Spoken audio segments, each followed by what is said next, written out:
Listen, well then let's move seamlessly on to the business of transport. And Peg, in the Mirror, there's the story about the third runway opening by 2035. I have, by the way, seen people saying nobody anywhere thinks this is going to get built ever. It is just a way of getting through the month for the government. I mean, I don't know. But Peg, having had your green credentials and all that for quite a while, do you worry that if we're to get growth, we're going for airports? Well, I mean, let's start with that question of to get growth, because actually I would like us to have a really proper discussion about whether or not all growth is a good thing, and actually what kind of growth we want and where that growth should be and who benefits from it. And we never have that discussion. And so we can get into that now, Jeremy, or I can talk about the runway. I mean, what I would say is that there's loads of research that shows if you invest money in, I'm going to call it ordinary public transport, like trains and things like that, you actually create way more jobs and you create way more investment and you probably create way more growth.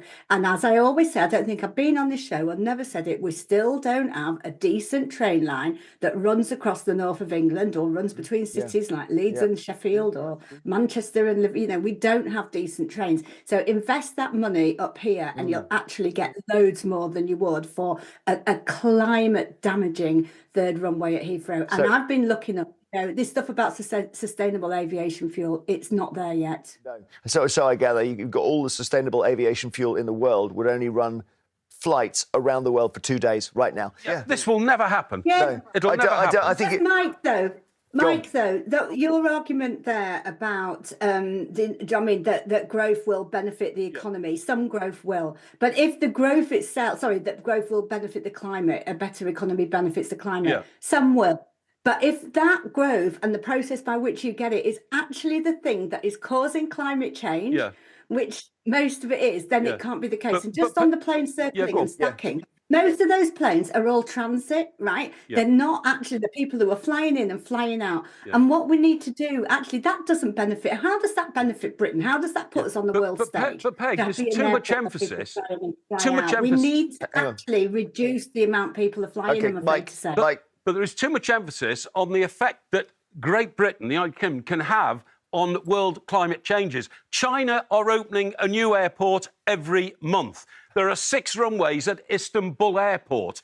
India is opening airways at the rate of 4 a year. What we do in this country is minimal. That is an argument, if I may say so. For you, instead of having toilets in your penthouse, for you just throwing everything out the window in a bucket. Because you all say, look, everyone else has got a toilet, so I don't need one. Yeah. We've got to try and be clean, surely. No, but to make ourselves world leader, why? Nobody's going to follow us. It was like when we had ban the bomb. I'll tell you what, we'll ban the bomb in Britain. Nobody else would ban the bomb. All right. So we're just foolishly trying to lead the world. We need this so we can be a world leader. You can't have it both ways. I'm going to come in with another story. This next story, I think, is going to be fascinating, OK?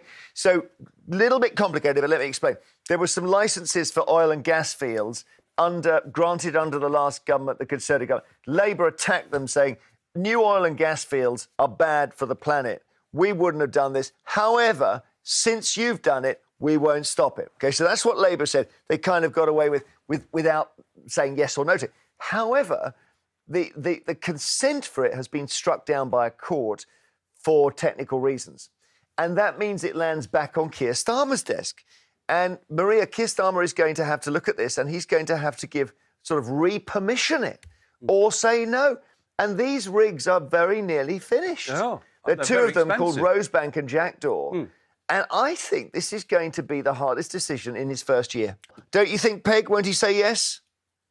Well, I hope he doesn't say yes, because all the top climate experts saying we cannot take more fossil fuels out of the ground and meet any of our commitments. It's not just about meeting the commitments. If anyone goes, oh, why do we need some commitments? Let me just refer you, only a couple of weeks ago, we were talking about the fact that LA was on fire, and that's around the same time as, cities in Spain were getting flooded. This is really, really real, and it comes down to fossil fuels. And I know they've built this thing already, but all the assessments didn't take account of the actual burning fossil Yeah. fuels, and that's why they've made a mistake with this. And just to say as well, that energy wasn't going to come to us; it was all going to be sold off internationally as well. Only a tiny amount of it But was going to go to Scotland. Yeah, but the that's great that's mystery of the big, government at the moment is, where is Ed Miliband? Have they